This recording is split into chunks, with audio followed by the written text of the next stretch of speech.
Well, howdy, nearly senior citizen here. Greetings, boys and girls, and welcome to this brand new day. And I have a rodent in my pocket. She's a silly little goose. It's a little saber. Come on. Are you going to come out? Maybe.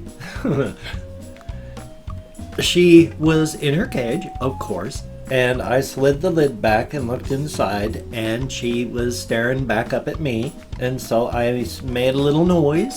And she came running out to see what was happening, and now she's in my pocket, but she's a cutie, an absolute little sweetheart, and that's a good thing. But I just like to show off my little hamsters when I can. If she had been sleeping or hadn't come out to see what was going on with the noise, then she'd still be in her cage now. But she's okay, she's fine. She just wants to go back to bed. So I'm gonna put her back in her cage. Oh, be careful now. Here we go. There we go. Ta-da! Very, very good. A definite thumbs up. She's a sweetheart. She's very gentle. All my hamsters are very gentle. Even Thigmo. He's hardly even as nervous as he was before. That's terrible English. But he's gotten a lot better. I mean, now when I slide the two cages apart so that I can reach down inside, he'll come over to see the noise and stand up and be looking at me, and I can actually reach down into the cage and then put my hand underneath him and pick him up, and he lets me do that. Before, he would have been running. So he has mellowed out a lot, and that is a very good thing. I cannot feel his spine. Well, I mean, I can feel his spine, but just as a line, not individual vertebrae. So whatever was happening, maybe stress, that's gotten a lot better, and that's a very good thing. Unfortunately, Amelia, on the other hand, I've got a section, well, I don't. She has a section on her back where, boy, you can really feel those vertebrae. And she's not thin. In fact, you can feel her ribs if you feel, and she's got a bit of a belly on her. You know, I used to feed her 3 times a day because she had accidentally gotten really thin before, and so I was feeding her extra to make up for that. Now she's not thin, but you can still really feel her vertebrae. Her age is starting to get there. So, I mean, she was born in like 2003. So she's getting there. But such is life, and everything else is a-okay. We've got hamsters that are happy, people have hamsters that are happy, and everything has a beginning, a middle, and an end. Everything's got a lifespan, and they burn faster than we do. So it's unfortunate, but life. Very painful. I mean, I'm with those people that, you know, when your pets die, it doesn't matter what it is. I mean, a hamster, even a hamster, or a mouse, it's like you still give a piece of your heart away. And it hurts when they go. You know, it doesn't matter what the animal is, it's still a member of the family. So, there you go. Ugh, my shirt, of course, being asymmetrical. Such is life. Now here's something that I have wanted to talk about. I'm sure I know I have talked about it before. Oh good, micro lagging. I have talked about it before, but I wanted to talk about it completely in context of another thing I had watched as a video. I watched this one video not that long ago on whatculture.com gaming, and they were talking about what video games had made you cry. And one of the video games that really made me cry, and it was probably a combination of my wife having died, because I think I solved this game and cried at this point after she was gone. Cannot remember. And even if not, it would have been right in the time when she was really going downhill and going, so it's all tied together.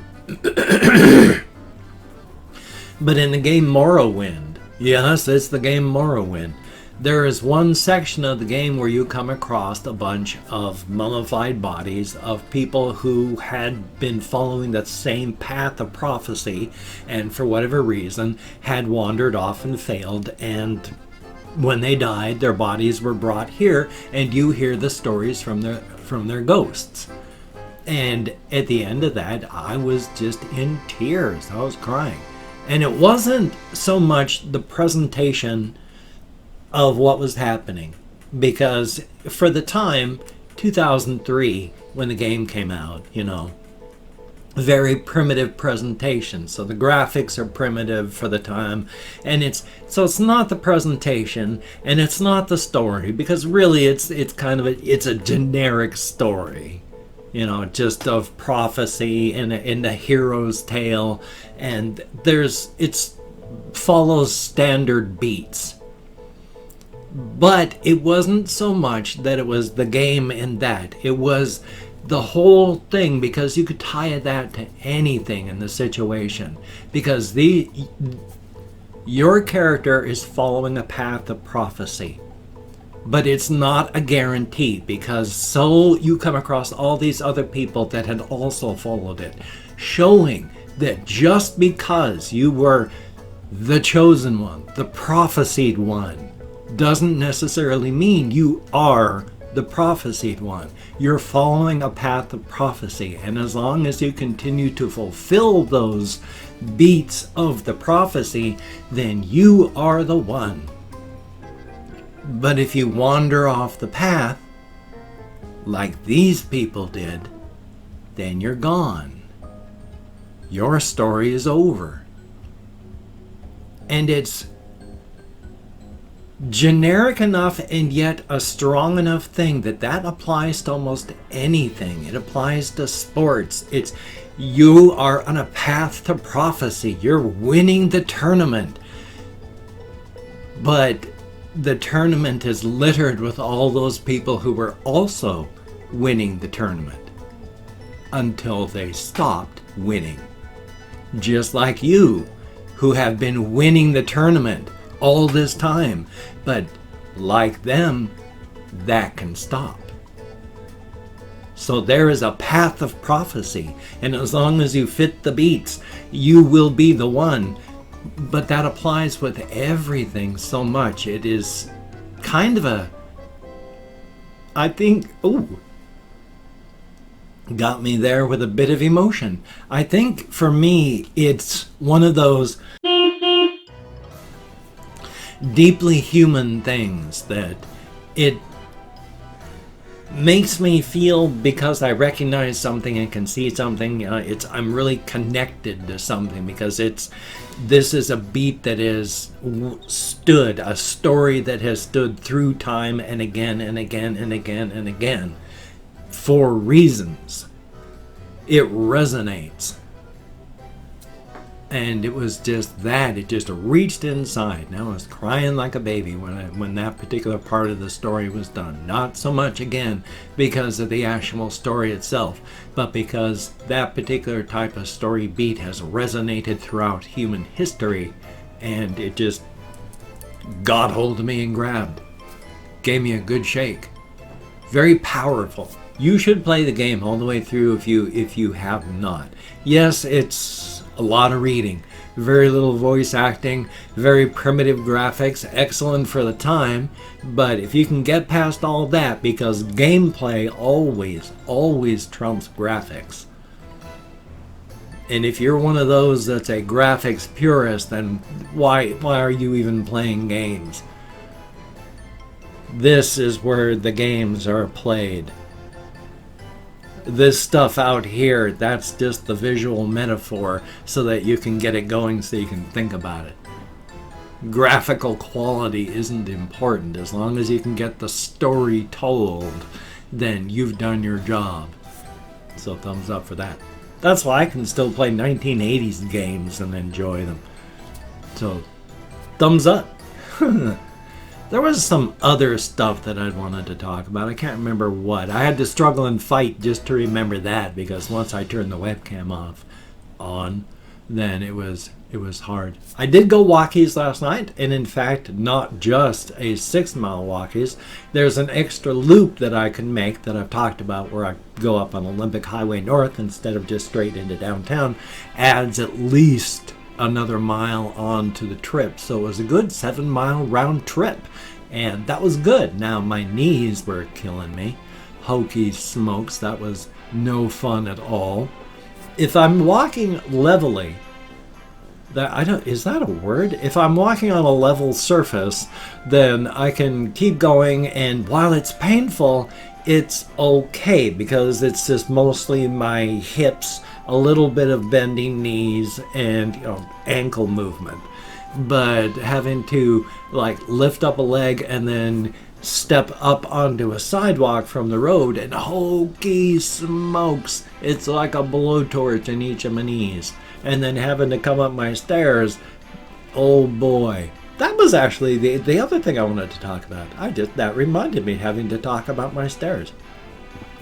I watched this thing, Fact Fiend, with Carl Smallwood. He's a guy who loves to dig into subjects and just find out information about them. They're just small, tiny little things, but he finds out information.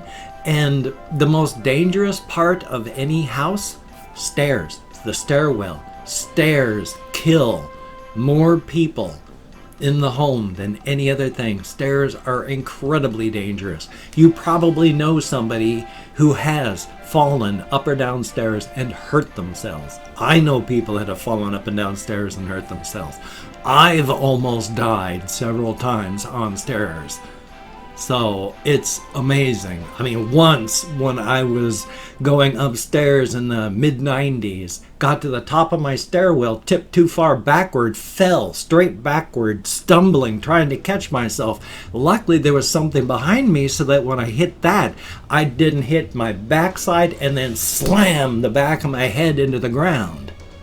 That would have been it. So I've almost gotten myself murdered on stairs as well. Stairs are dangerous. And yet, deadly as they are, because even if they don't out and out kill you, if you get older especially, you fall down those stairs, you're going to break a hip. And that affects your life incredibly. But they have found that people who live in houses with no stairs tend to die statistically before those with stairs. Because as dangerous as stairs are, as likely as they are to kill you, the stress on your body going up and down them puts enough extra exercise and push on your cardiovascular system to keep it healthier than people who live in level homes who don't have that, and so their cardiovascular systems aren't as strong, and so they die of cardiovascular disease before the people who climb stairs. How about that? Just that tiny little bit of exercise is enough to negate the danger of dying on the stairs because of just the effect it has on your life in such a positive manner. Absolutely amazing. Your meat machine is an amazing, amazing machine. It is, it's not designed, but through evolution it has done wonderful things. It's terrible at the same point because it's a mishmash of this, that, and the other. Things that work, things that don't. We still have to deal with that. I mean, good golly, Miss Molly, I'm still presbyopia and, I can't remember the other one for...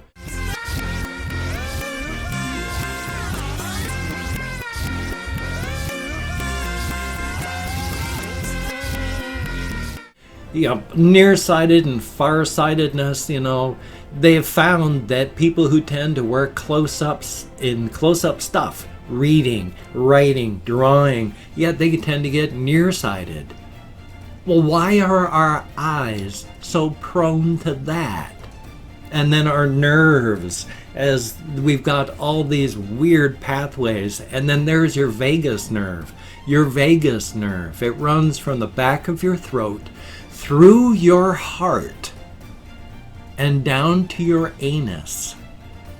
So if you have heart issues and you are constipated, You can literally have a heart attack and die trying to pass that because it stimulates the vagus nerve, which runs through your heart, which, because of your cardiovascular disease, can't take that sort of thing just on the way up to the brain as it passes through the back of your throat to let you know, oh, you're having a bit of issues down there. But that killed you. Thumbs up. The human body is an amazing thing. Absolutely wonderful. And I've opened up 24 hours worth of comments in my community tab. It was pretty easy. It was, you scroll to the bottom of the page, hit show more to see more, and oh, that was more than that. So I'm not quite sure what I'm trying to say. I've got the things there. It was just easy to do. Instead of like 5, 6, 7 pages, it was just one click. Okay, well, there we go. And if I mispronounced the username, no disrespect is intended. I'm an American English speaker, and even though I count American Sign Language on the fingers of this hand, with my depression, my brain damage from my 25 plus years of alcoholism. I was going to say active alcoholism, but I've been sober since the year 2000. Thumbs up. Except for a few falls. Now, the shame is not in falling. The shame is in not getting back up. I've always gotten back up. They've never been large or long falls, thank goodness. I don't know that my system can take that. Andre the Riverman, thank you so very, very much. And Kurt Dominic Pineda, I'm nowhere close, but thank you very, very much. And Elevidence, that's a heck of a name. Thank you very, very much. And Kathy Kitscat, greatly appreciated. AJ Puzzle Ferret, thumbs up and thank you. Sebastian Ferris, greatly appreciated. Sabrina Pachol, I bet I'm nowhere close, but thank you very much. Jose Gabriel Munoz, thank you very, very much. And Fren D, thank you very much. Wild Boy 5699, thumbs up and thank you. Lord This Dick, thumbs up and thank you very much. Washix, greatly appreciated. Nick Gerard, greatly appreciated. And Tarcher, thumbs up and thank you. Yassine Ranim, I'm nowhere close, but thank you very, very much. Kuchiki Clan, thumbs up and thank you. Comfort, how about that? Thumbs up and thank you. Zombie Wolf, greatly appreciated. I'm allergic to blueberries. I'm sorry about that, but thank you very, very much. Connor Hall, greatly appreciated. Russian Timing, thumbs up and thank you. Dusk Cinder Maya, greatly appreciated. And Ice Damon, greatly appreciated. Robert E.O. Speedwagon, thumbs up and thank you. And then we have Purple Martin 95. Greatly appreciated to each and every one of you. You get me out of my head, into the world, dealing with real people. Greatly appreciated. Thumbs up and thank you. I have various links down below in the show more underneath the video. There is Twitter, Facebook, GoFundMe, Patreon.com, NearlySeniorCitizen.com if you could donate to my GoFundMe campaign, or become a Patreon.com patron like one of these beautiful and awesome people. That would be beautiful and awesome. But if you cannot donate, or you simply do not donate, I do take all good wishes and I deposit them in the bank of my heart where I draw interest, so thank you very much. If you could toss me a like, I do appreciate all the positive validation I get from my existence, a definite thumbs up. And if you could subscribe to the channel, that would be very cool, greatly appreciated. I wouldn't understand if you did not wish to, but if you are down with it, I will do my very best to keep you entertained from now until the literal end of time. Hopefully a long time from now, not just like next Tuesday. Well, I'm going to try and make it to the food bank today, and there is some other stuff that I have to do, but I can't even remember what it was. Hopefully I'll remember what it is before I have to do it. But I do have these small number of things, at the very least, I'm going to try and get done today. So I've got a busy day, but I got this video here. I'm going to have a game video, and then I'm still trying to get some song mutilations done, and I'm still always working on stories that I want to do, and I've still got that WNKLV. I am still working on it. I've got things together. I'm always working on it in my head. It's going to come together, I promise. So you take care. Have a great day today. I will see you on the flip side, my friend, and that is a very good thing. Oh, good golly, Miss Molly, I've still got 10 seconds to go. I can either end this one early or I can pad this out a few extra seconds to make it exactly 20 minutes. Have a very good day today.